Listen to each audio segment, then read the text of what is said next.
Hello and good afternoon. I hope you all are fit and fine. So, once again, we have to take the help of this technology, and once again, we have to rely on these online classes because you know very well that the situation is not going to improve. Everything is uncertain, and there is no certainty of anything. Anyways, so I'm going to start T.S. Eliot. You know, you have two works of T.S. Eliot in your syllabus. One is The Wasteland, and the other is The Love Song. So I'm going to begin with The Wasteland. See, it's a very crucial book for all of you, and I feel that you must read this book, and you must read the text of this book because this is very necessary for the understanding of literature. I mean, if you have not read this book, according to me, you cannot have any sensibility of literature. So, in order to understand literature, I feel you need to understand this book, that is The Wasteland. Anyways, see, The Wasteland is, it's called an epic of the modern age, and it's a seminal work of T.S. Eliot, and at the same time, you can call it an existential document of the 20th century, right? See, let me tell you something very frankly, and this is, Eliot is a bit typical to understand. And I very strongly feel that Eliot is not meant for common readers and average readers.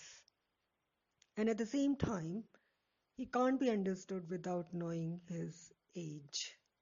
Because if you remember, Eliot once said that a great poet in writing of himself writes his age. So, this is the statement which has been given by T.S. Eliot himself. I repeat it.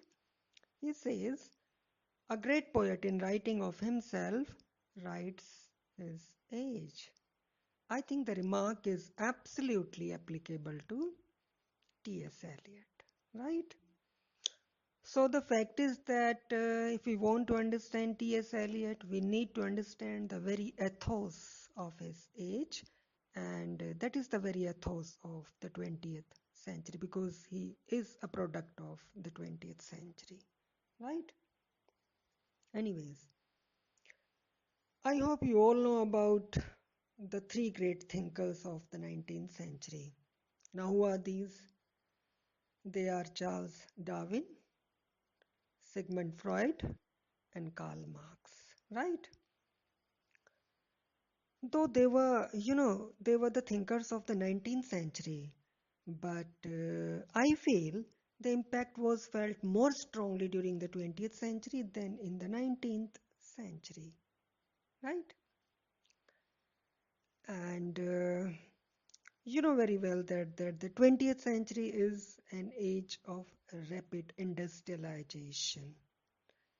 And if you remember, this industrialization, it had already begun in the Victorian era. I feel you all are familiar with the Victorian era, with the characteristics of the Victorian era.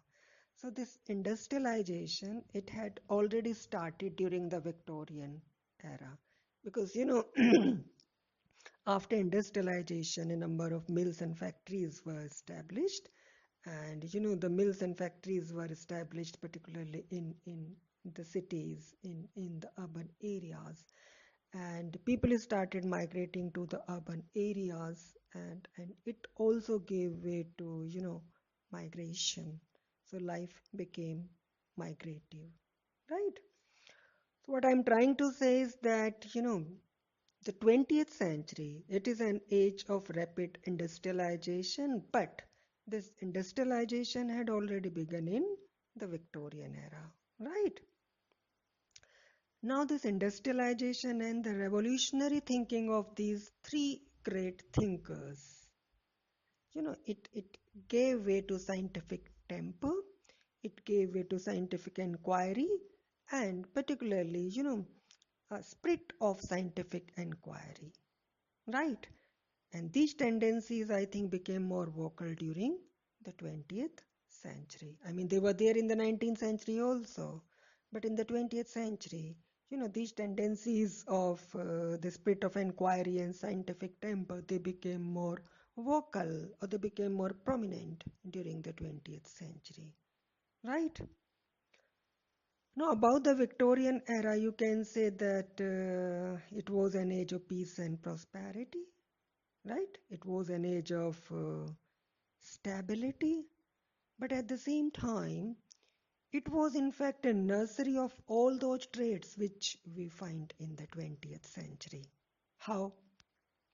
See, whether you talk about industrialization, whether you talk about migration, or you talk about rootlessness, or you talk about scientific temper and scientific inquiry, or you talk about religious uncertainty, you know, all these things had already started in the Victorian era. That's why all the tendencies and all the characteristics that we find in the 20th century, they already started or they had already started during the Victorian era. That's why this Victorian era can be called a nursery of all the traits which we find during the 20th century. Right? It's a process basically, and it goes on gradually. I hope you are getting the points. Now let us try to have a look at the 20th century. And let us begin from the very beginning of the 20th century. I mean, let us try to have a look at the very first decade of the 20th century, that is from 1901 to 1910. And this is the Edwardian era, because England was ruled by King Edward during this period, right? So we find that the 20th century began on a happy note. How? See, the nation was rich. At the same time, it was progressive during the Edwardian era. But all this came to an end very soon. See, as I have already told you about the three great thinkers, Sigmund Freud, Charles Darwin, and Karl Marx. You know, the revolutionary ideas of these three great thinkers, their revolutionary ideas created a kind of furor in all the fields of the society. Right? Now, if you remember, Charles Darwin gave the scientific theory of evolution. So, the scientific theory of evolution given by Charles Darwin, it gave way to the spirit of questioning. How? You know, Earlier the European world was guided by the biblical faith. What was that biblical faith? Actually, this biblical faith states that we all are the children of Adam and Eve. But Darwin, challenged this idea and he proved that we are not the children of Adam and Eve. Rather, we have been created scientifically. Rather, we have been created due to the reaction of some of the gases either inside the sea or outside the sea, maybe, in the atmosphere. Getting my point? At the same time, if you remember, Darwin said that man is a descendant of monkey. Now, this idea is quite contrary to the biblical idea. The Bible says that we are the children of Adam and Eve. But Darwin says that man is a descendant of monkey. So this idea of Darwin, it questioned religion and it created a kind of religious uncertainty. It created a kind of religious uncertainty in Europe and in England also. Right? Then what happened? You know, people started questioning the Bible. I mean, they started questioning the religion. And at the same time, they started questioning the established beliefs and they started making more and more questions. So, as I have already told you, it gave way to religious uncertainty and people became agnostics, and at the same time, some of them became, atheists also, right? Then, in the same way, Sigmund Freud, and you remember that he gave the theory of psychoanalysis. So Freud's theory of psychoanalysis, it created a furor in the society. If you remember, Sigmund Freud he divided human mind into three parts: the conscious, the subconscious, and the unconscious. Right? And he gave some more psychic zones like the id, the ego, and the superego. I'm not going into the detail. Right? But the main thing is that he divided human mind into three parts: the conscious, the subconscious, and the unconscious. Right?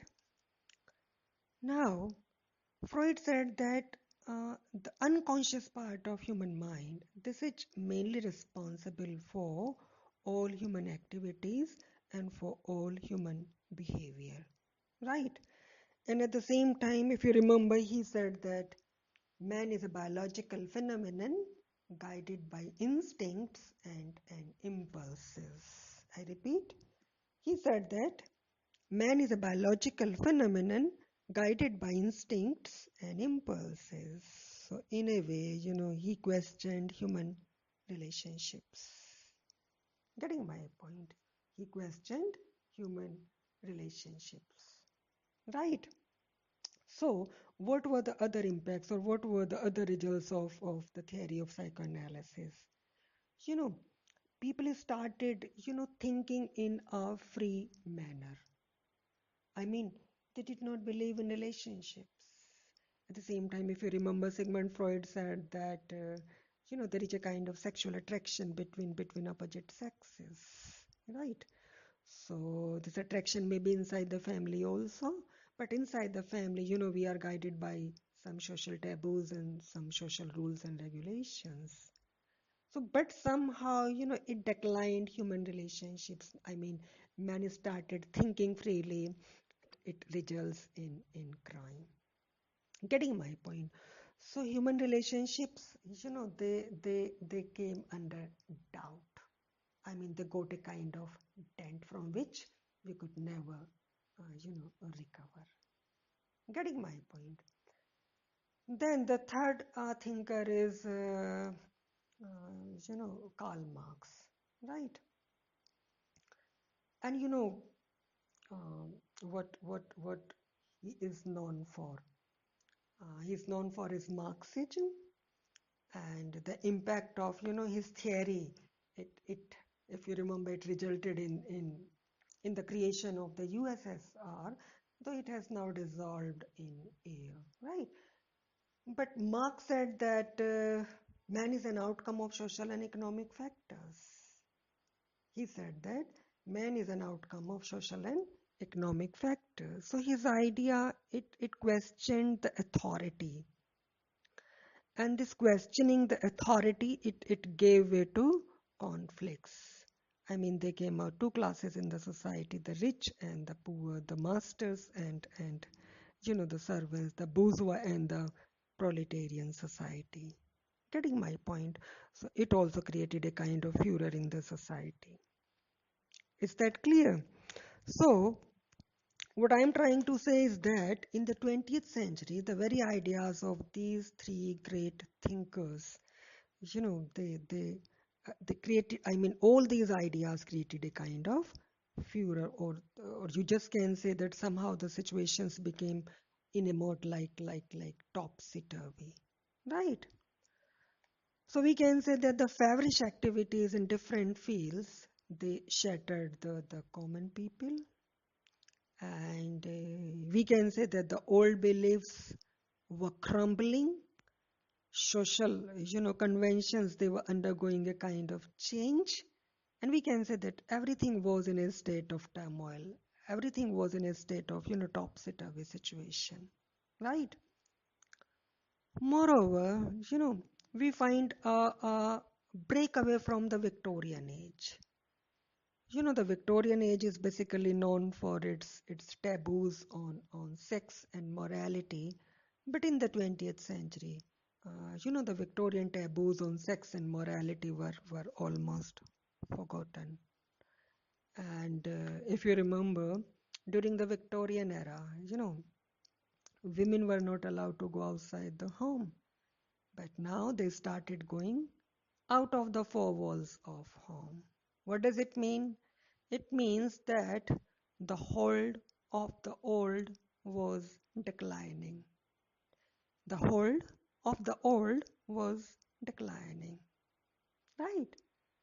So, in another words, in another words, we can say that it was a time of transition from the old to the new. But any kind of transition is never easy. Any kind of transition is never easy, nor it is smooth. In the same way, this transition from the old to the new, it was neither easy nor smooth. So what happened? Finally, it resulted in conflicts and anger. And if you remember, it is termed as the conflict of the generations or the generation gap, right? And at the same time, it also gave way to rootlessness, a feeling of rootlessness, right? Then let us talk about some more historical events of the 20th century. I hope you all remember the First World War. So this First World War, it resulted in confusion, it resulted in tensions, frustration, political and religious, skepticism, disillusionment, and cynicism, right? And you know, crisis of crisis of faith, unemployment, starvation, spiritual gloom, and overpopulation. These were some other problems which were given by the First World War. Right. Actually, this First World War, it impacted the very situation of Britain also. If you remember, before the First World War, Britain was the supreme power in the world. Right. But after this First World War, I mean, there came a decline in the social and economic power of Britain. Right. Anyways, when Britain was trying to recover from the shocks of the First World War, suddenly there came out the Second World War. And if you remember, the Second World War, it ended after the Holocaust of, atom bombs on Hiroshima and Nagasaki. Getting my point. So in a way, this Second World War was more dangerous than the First World War. Why? Because during the Second World War, science became more developed, technology became more developed, and that's why the weapons which were used during the First World War, now they became more and more fatal and dangerous during the Second World War. And if you remember, after the Second World War, the backbone of England was almost broken. And now the place of England was taken by America. Earlier, England was the supreme power of the world. But now, after the Second World War, America became the supreme power of the world. The glorious sun of England had already set, or you just can say that it started setting. And after the Second World War, you know, it sank absolutely. Getting my point. So this war also created a kind of, it created a kind of the atmosphere of gloom and despair because, you know, in Britain alone, I think every second family lost someone or other one in the war. So it created some doubt about this God and about the Almighty. If God is there in the heaven, why then all this thing is happening, or why all these things are happening, why so many deaths are taking place, why God is not able to stop this war, right? So during the 20th century, people became more and more skeptical. Some of the people became atheists. So in two or three lines, If you want to define the 20th century, you just can say that the 20th century is marked by the scientific temper. It is marked by the spirit of curiosity and the spirit of questioning. It is an age of religious uncertainty. It's an age of agnosticism, rootlessness, boredom, envy, and religious and spiritual crisis, and sexual perversion. And above all, this is an age of alienation and isolation. This is the time when we all are working with machines and computers. And working with machines and computers, we have become like machines and computers. Means we have become senseless. We have become emotionless.